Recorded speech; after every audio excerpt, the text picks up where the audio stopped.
दोस्तों मैं पहले ही आप लोगों को बता चुका हूं कि जो हमारा बीबीएमके यूनिवर्सिटी है इसका जो सिलेबस है वो काफ़ी डिफिकल्ट है। आप बोलिएगा सर कि हम लोगों को आप क्या डरा रहे हैं? जी नहीं मेरे भाई, ऑल यूनिवर्सिटी की मैं बात करूं तो सभी यूनिवर्सिटी की तुलना में हमारा जो बीबीएमके यूनिवर्सिटी है इसका सिलेबस जो है मेरे दोस्तों काफ़ी टफेस्ट है, खास करके पॉलिटिकल साइंस के अगर मैं लेकर चलूं तो आज फाइनली मैं आज आपके सामने मेजर पेपर 2 का मैं बात करने वाला हूं सिलेबस। दोस्तों अगर आप लोग चाहते हैं कि सर मेजर पेपर 3 का भी होना चाहिए सिलेबस, सारा स्टूडेंट्स जल्दी से कमेंट सेक्शन में कमेंट करें मेरे भाई, मैं आप लोगों को मेजर पेपर 3 का भी आप लोगों को सिलेबस दिखाने की कोशिश करूंगा। आइए सर, सबसे पहले अगर आप लोग चाहते हैं कि सर मुझे बेहतरीन तरीके से घर बैठे कम पैसा में तैयारी करना है और तैयारी के साथ साथ हमें क्वेश्चन को समझना है वो भी एकदम साधारण लैंग्वेज में और साथ ही साथ मुझे नोट्स भी चाहिए, तो दोस्तों आप लोगों के सामने पॉलिटिकल साइंस ऑनर्स पेपर का कोर्स ऑलरेडी अवेलेबल हो चुकी है। सारे स्टूडेंट्स जल्दी से जाएं दोस्तों, हमारे कोर्स को ज्वाइन करें और एवरी डे हमारा लाइव क्लासेस में जुड़े रहें। दोस्तों यहाँ पे बच्चों की तरह आप लोगों को समझाया जाता है, समझाने के तुरंत बाद जो है आप लोगों को नोट्स भी प्रोवाइड कर दिए जाते हैं। इसलिए मेरे दोस्तों देर ना करें, जाएं जल्दी से ज्वाइन करें और हमारे साथ model paper, PYQ, selected question, then दोस्तों आप लोगों का जो इंपॉर्टेंट क्वेश्चन है वह सारा चीज यहाँ पे आप लोगों को प्रोवाइड किया जा रहा है। इसलिए लेट ना करें, जाएं ज्वाइन करें और हमारे साथ आनंद लें। तो आइए सर, टोटल अगर मैं बात करूं हमारा जो मेजर पेपर 2 है पॉलिटिकल साइंस का, इसमें टोटल हम लोगों को 5 यूनिट पढ़ना है।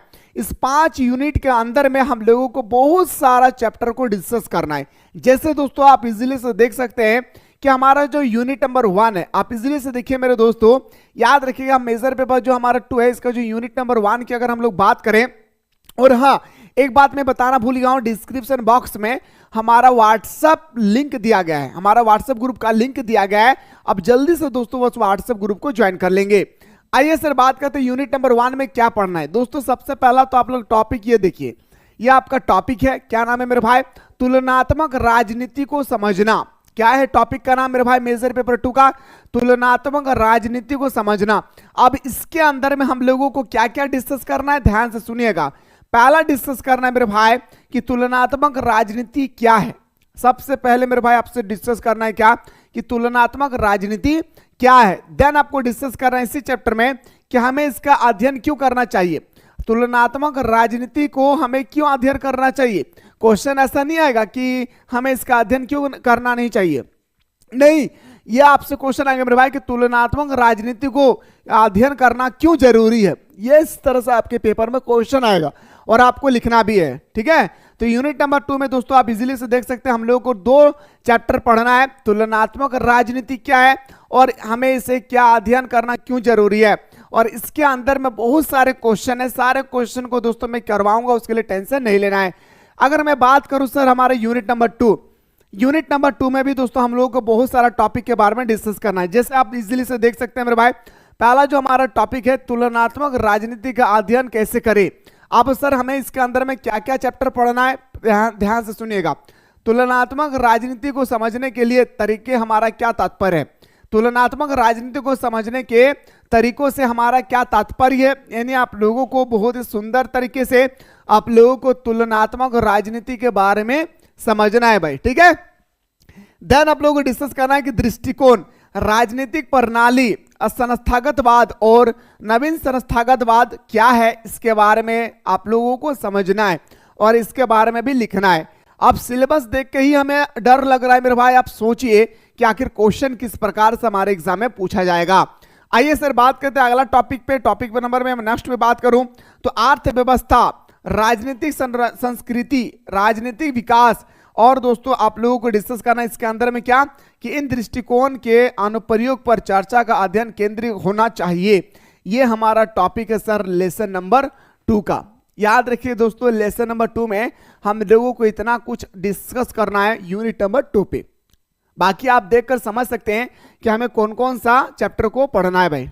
मैं इंपॉर्टेंट क्वेश्चन भी बताऊंगा, पीवाईक्यू भी बताऊंगा, और दोस्तों आप लोग का जो सिलेक्टेड क्वेश्चन है वो भी मैं दूंगा, डोंट वरी, उसके लिए जिन्होंने भी कोर्स को ज्वाइन कर चुका है।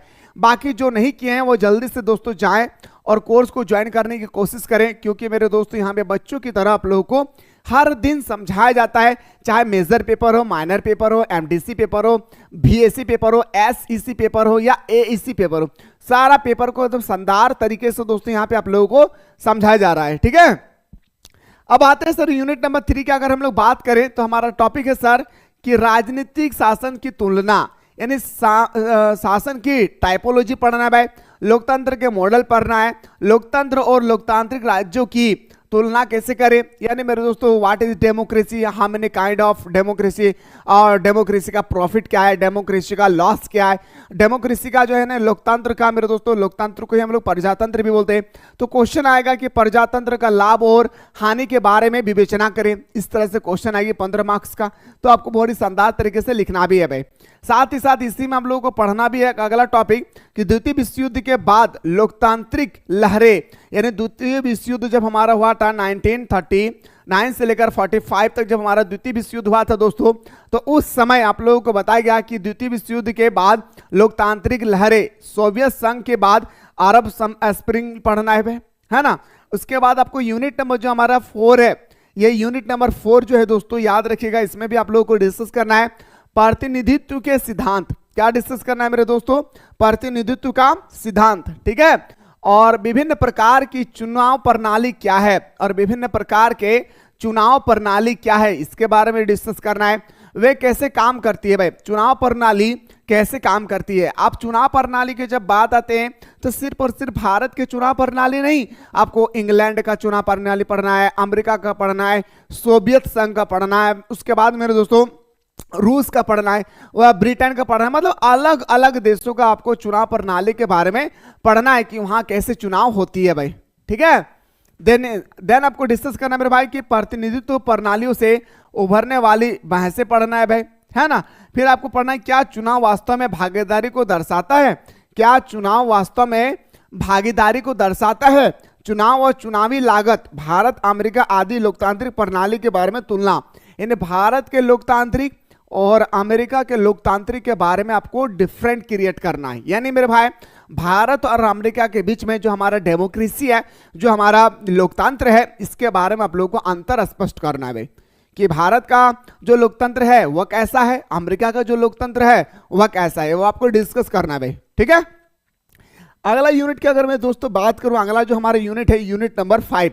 यूनिट नंबर 5 में आप लोगों को जो डिस्कस करना है वो है सर हमारा कि पार्टी प्रणाली की अगर मैं बात करूं, ये हमारा टॉपिक है मेरे भाई, इसके अंदर में इतना सारा चैप्टर पढ़ना है। पार्टी प्रणाली का अर्थ और प्रकार, पार्टी है ना, जैसे मेरे दोस्तों बीजेपी पार्टी, कांग्रेस पार्टी, तो पार्टी प्रणाली का अर्थ और पार्टी प्रणाली का प्रकार पढ़ना है। देन आपको डिस्कस करना है क्या मेरे भाई कि भारत, अमेरिका और ब्रिटेन में पार्टी प्रणाली के कार्य प्रणाली की तुलना करें। अब हमारा जो यूनिट नंबर जो हमारा 5 है, इस यूनिट नंबर 5 में आप लोगों को 3 देशों के बारे में पढ़ना है भाई। पहला हमारा भारत के बारे में पढ़ना है, फिर हमारा अमेरिका के बारे में पढ़ना है, फिर हम लोगों को ब्रिटेन के बारे में स्टडी करना है, ठीक है। आइए सर अगला पॉइंट पे मैं बात करूं तो राजनीतिक संचार और मीडिया की भूमिका क्या है। राजनीति के क्षेत्र में संचार है ना दोस्तों, संचार क्या है, मैंने आप लोगों को बहुत सुंदर बताया था कि आप एक व्यक्ति के बात को जब हम लोग दूसरे व्यक्ति के माध्यम से तीसरे व्यक्ति तक पहुंचाते हैं तो हमारा संचार कहलाता है। तो इस प्रकार दोस्तों आप लोगों से पूछा जाएगा कि राजनीति के क्षेत्र में संचार की भूमिका का वर्णन करें, इस तरह से क्वेश्चन आएगी। तो ये रहा सर आप लोगों का यूनिट नंबर 5, ठीक है। और अगर आप लोग चाहते हैं कि सर हाँ हम लोग जल्दी से चाहिए सर हम लोगों को कि आप बताइए सर मेजर पेपर 3 के बारे में भी सिलेबस बताइए, तो सारा स्टूडेंट्स दोस्तों एक बार जल्दी से कमेंट सेक्शन में कमेंट करें। और हाँ ये हमारा जो सिलेबस है वो तो मैं बता चुका हूं, अब क्लास करना चाहते हैं तो प्ले स्टोर से जल्दी से डाउनलोड करके इस कोर्स को ज्वाइन करके हमारे साथ हर दिन दोस्तों आप लोग जुड़े रहें।